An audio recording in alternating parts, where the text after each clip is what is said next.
Formula One coming back to India has recently become a hot topic. There are some political and bureaucratic announcements and headlines that made the discussion come back to life all over again. And with cancellation of two races in April 2026, there are questions that are being raised whether India can replace potentially one of these races. The conflict in Middle East seems to be continuing, which means there are two more races in the current 2026 calendar that can be affected. So, can India be one of the replacements for those two races? Can India host another F1 race ever again? The answer, as in most cases in life, is not that simple. It requires us, Indian audience specifically, to look at certain uncomfortable truths in the political side and some uncomfortable truths about the sport itself. So, will F1 ever come back to India? Let's find out together.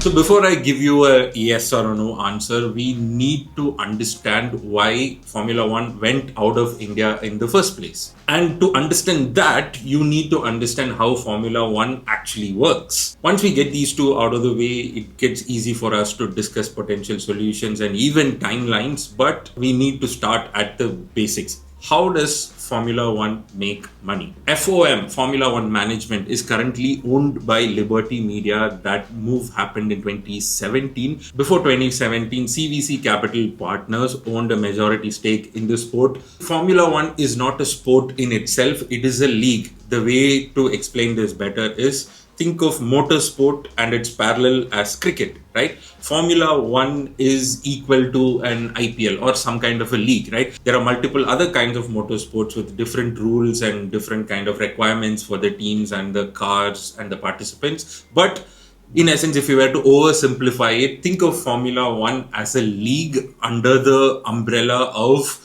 motorsport. Just like every other sporting leagues, Formula One is also in essence a business. They are in the business of motorsport. Since I brought up IPL, let's talk about how a league like IPL makes money, right? The biggest source of revenue for leagues is the media rights and the title sponsorship. Usually you see something like Tata IPL, right? There will be one title sponsor and there will be the proprietary sold rights of telecast that would be sold. There will be other smaller media rights that could be given to other players for hosting their content and small clips and things like that. But in essence, the media rights bring in the biggest chunk of revenue. Now in IPL, once the media rights are sold, 50% of that revenue is split equally among all teams. That becomes one of the major sources of revenue for the teams so that the teams can function, run effectively, all of that. But individual teams also have their own title sponsors, jersey sponsors, merchandise sponsors, so on and so forth. And that will be another source of revenue for the teams. Formula One also has a very similar revenue share system. Formula One effectively sells their media rights to a bunch of folks, and then from that revenue, all the prize pool and the distribution of prize money to all of the teams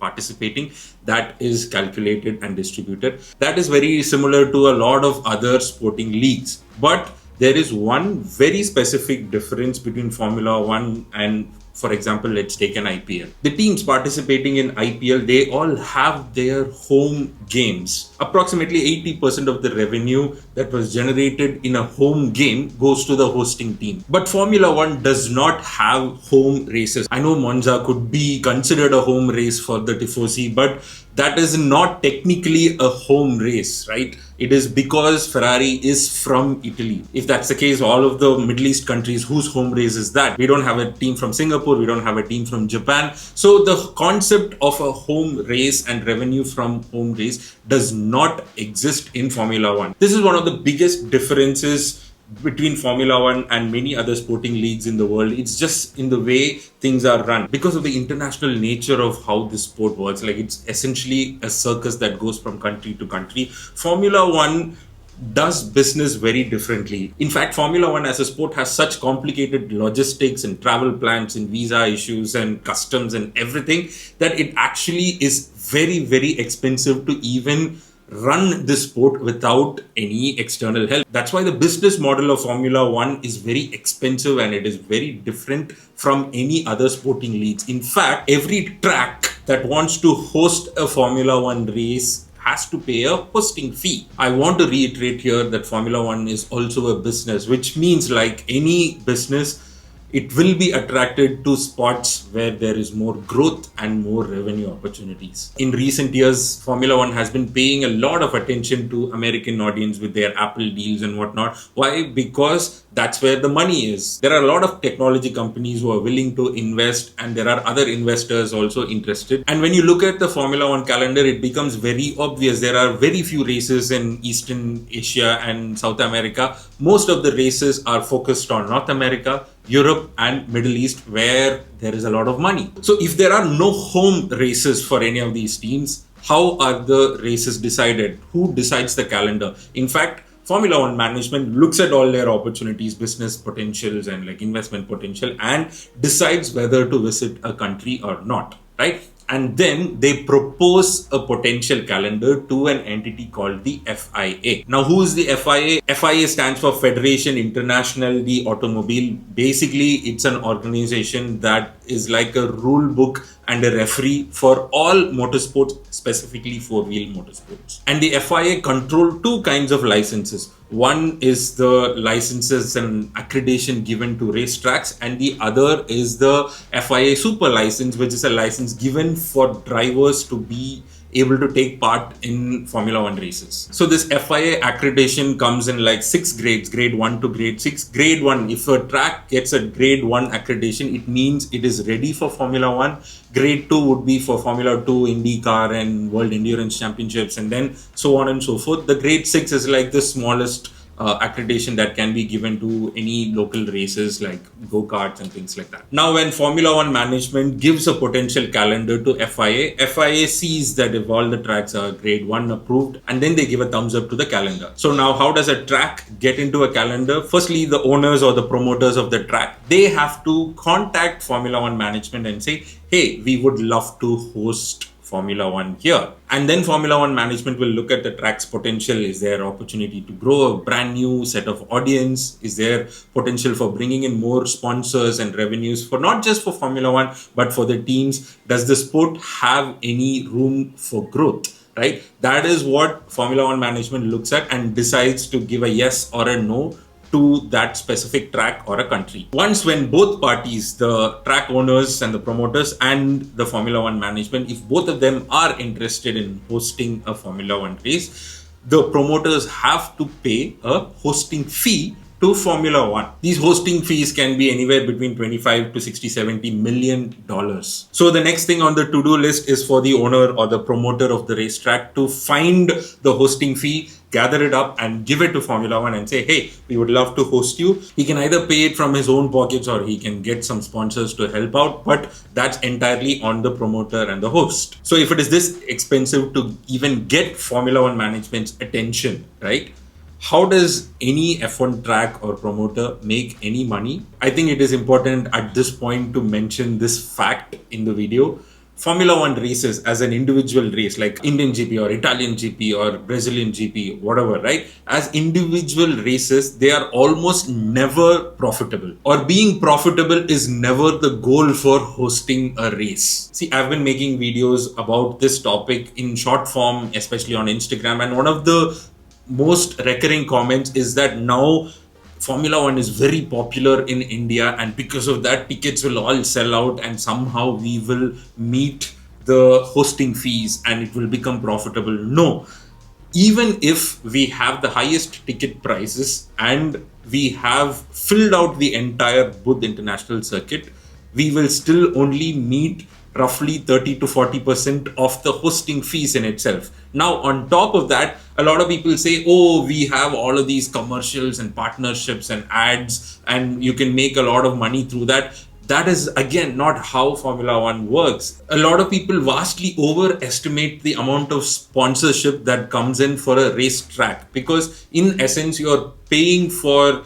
publicity and promotion with your logos in and around the track, that's a very significantly less portion of advertising revenue. Most of the Formula One advertising revenue goes through the media rights holders. So a huge chunk of advertisement revenue that is put in for Formula One goes to a Sky Sports or a Fan Code or any of those other streaming partners rather than come to the host or the owners of the racetrack. Having Formula One in a particular racetrack definitely does indirectly boost a lot of business in hospitality and tourism in and around that track specifically, but that also does not directly benefit the promoters of the race. It benefits the ecosystem around them. So if Formula One is not profitable, why is there so much demand to host a Formula One race, and why is there not enough room in the Formula One calendar?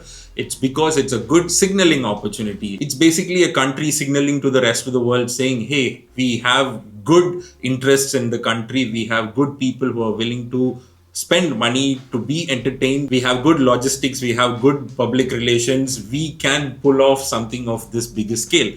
That's the signal that a country sends when they are part of a Formula One calendar. So if this is the business of Formula One, and if it is going to get this expensive, why didn't any Indian entity prepare for this? In fact, the one entity we're going to discuss right now, how did these people not foresee all of these circumstances? There is a very perfectly logical answer to that. Here is a quick history of how the Indian Grand Prix came into being.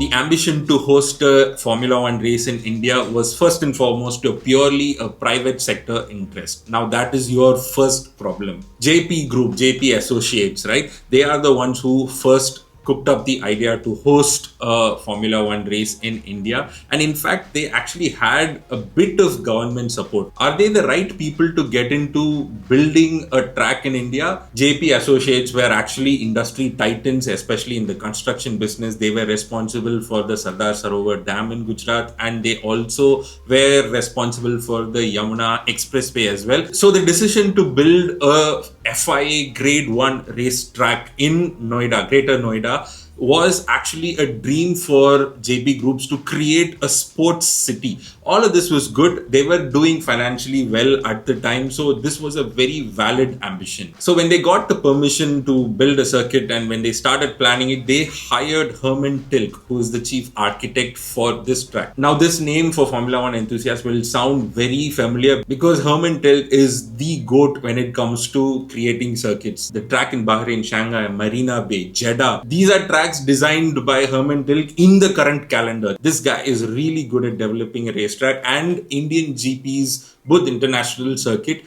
was phenomenal. The 3 times Buddh International Circuit hosted the Indian GP, all 3 times Sebastian Vettel won it, and he went on to say that India is one of his most favorite tracks ever. So if the track is world class, why did the Indian GP fail? The main reason why Indian GP failed is because it was a private sector event. No government in India, both state and central, recognized Formula One as a sport. They considered it an entertainment, which also had massive tax implications. From the beginning, this was always considered an entertainment, and the first government that was there in UP from 2007 to 11, they gave a 25% tax concession, which meant when JP Group ran the Indian GP, all the revenue that were made from that event were taxable. Now, when the government changed in 2012, even that 25% concession in taxes were also removed. Even more, the Supreme Court asked the JP Group to deposit entertainment tax even before the race even started in 2011. So now let's put all of this together. Here we are. We have an Indian promoter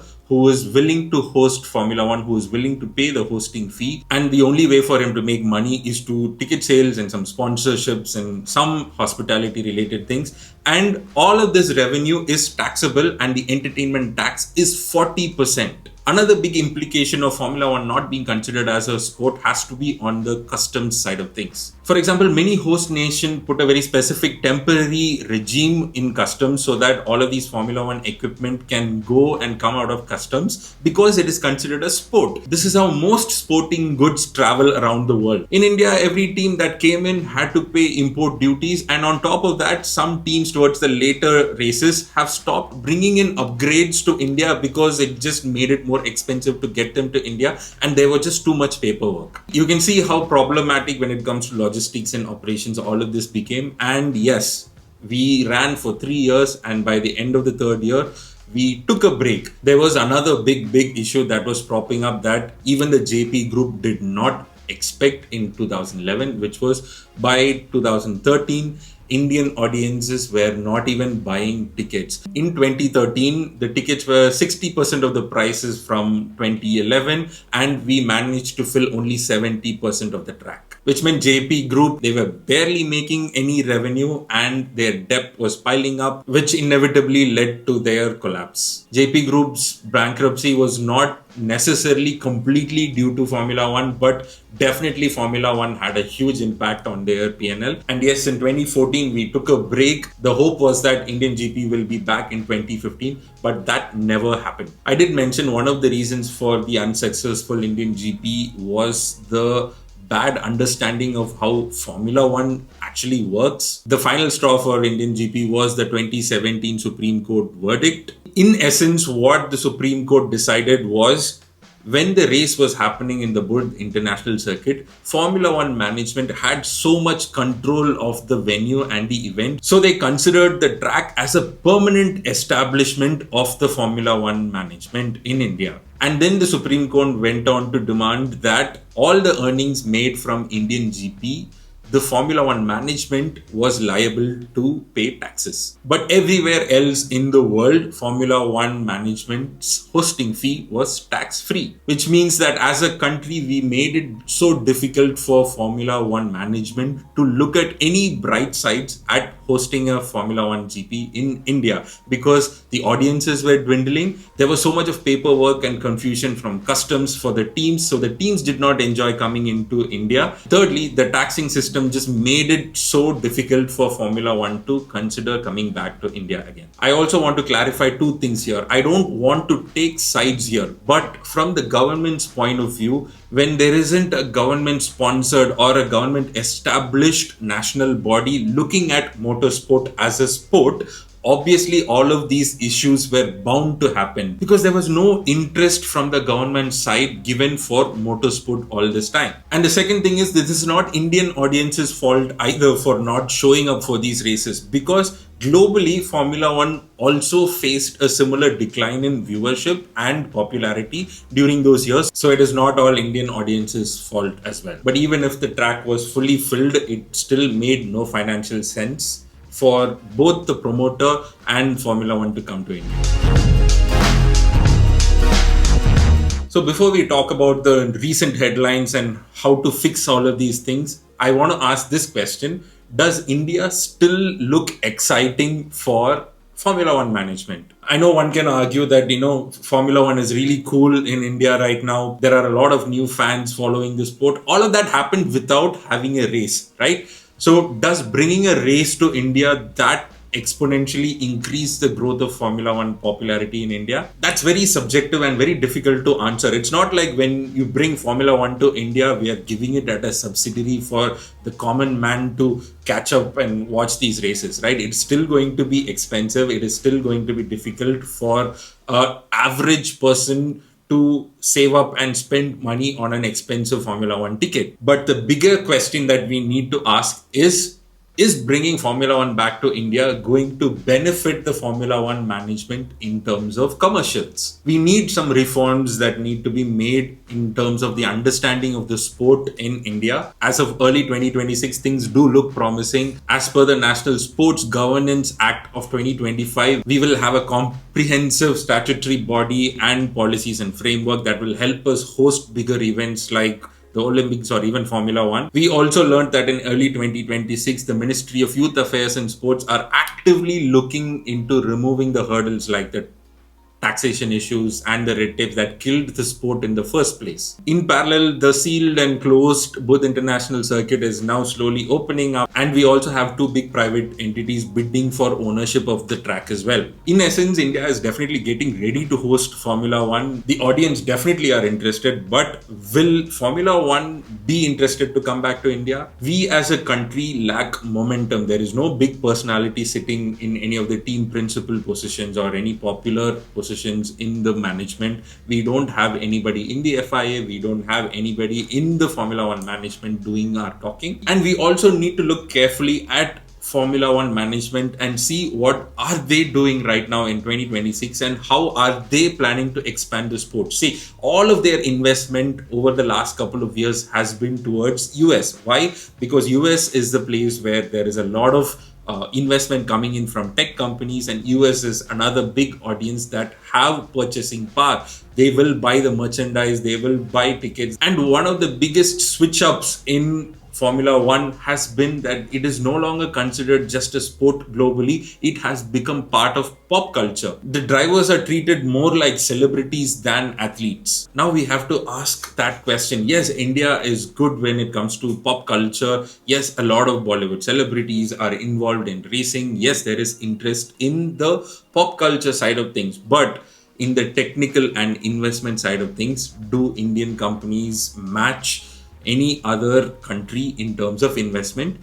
The answer is yes. I do believe that there is a lot of companies that will invest in Formula One, would love to sponsor a team. All of that is good. But then comes the other issue, which is where will you fit the Indian GP in the current racing calendar? As of today, in the 24 races that we have, we essentially have to kick one race track out of the calendar for India to fit in. And even so, there are plenty of other significantly bigger tracks around the globe with a lot more historic importance waiting in line to host these races. As of right now, I think till 2028, the Formula One calendar is pretty fixed. But definitely the future hosts of the Indian GP, they have to do a lot of things right just to make sure that they first remove the bitter aftertaste that they left with Formula One management the last time they visited India. I know there is a lot of renewed interest from the government side of things as well. But to be honest, I don't think the Formula One fans that have come up over the recent years are that sticky. Let me explain something. There is a difference between someone who is a Formula One fan and someone who is a fan of the motorsport. If you are watching this video, chances are you are a motorsport fan. You actually enjoy the racing, you enjoy the tactics played by the teams and the drivers. All of that is good. But you as a Formula One fan will also know somebody else in your life who calls themselves a Formula One fan but isn't that sticky. They probably watch just the highlights. They only get their updates from social media. And that is fine. There is nothing wrong with being a fan like that. But my problem is that if motorsport needs to be seeped in our culture, bringing back Formula One and the Indian GP is not the solution. I think the government has to put a lot more effort in bringing grassroots motorsport enthusiasm. We could start with go-karts and dirt bikes and other forms of smaller mini motorsports events that if the government starts funding, then we essentially improve the stickiness of Indian motoring audience. That will bring up fans that are more sticky towards the motoring side of things rather than the pop culture side of the sport. So let's now summarize and conclude this, right? Is Formula One coming back to India?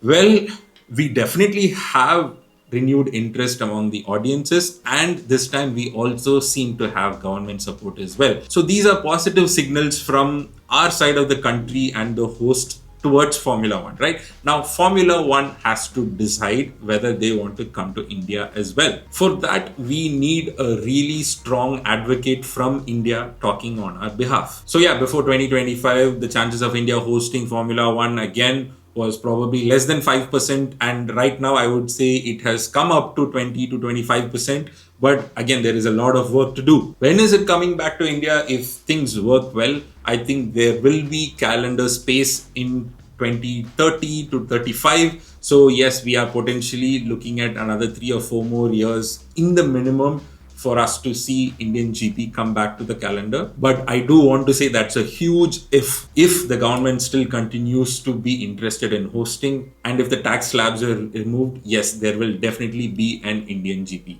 very soon. Thank you for watching the video. I'll see you in the next video.